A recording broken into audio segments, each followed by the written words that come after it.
With Prince William's military career firmly behind him, for the next 12 months, expect more of this.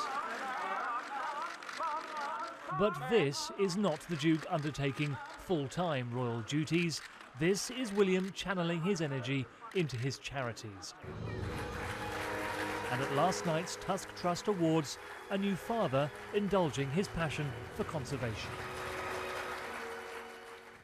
As you might have gathered, Catherine and I have recently become proud parents of a baby who has a voice to match any lion's roar.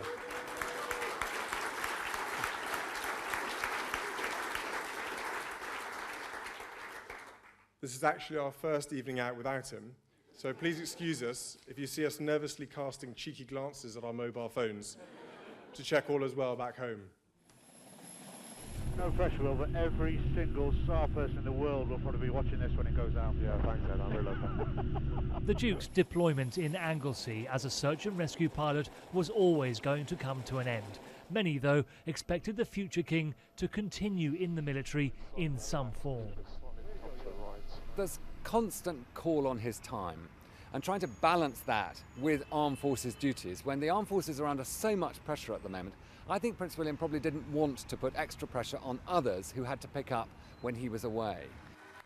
Which means those organisations he supports will now have his undivided attention. Conservation, perhaps the biggest beneficiary. It's that love of Africa. He's spoken about it many times. Africa is the place that he feels most at home. He can escape things. It's where he proposed. It's where he went on his gap year. It's where he found himself. And he's realised that the one big difference he can make out there is conservation. And all this suggests a return to Africa for the Cambridges in the near future, and an early introduction to a new continent for Prince George. Paul Harrison, Sky News.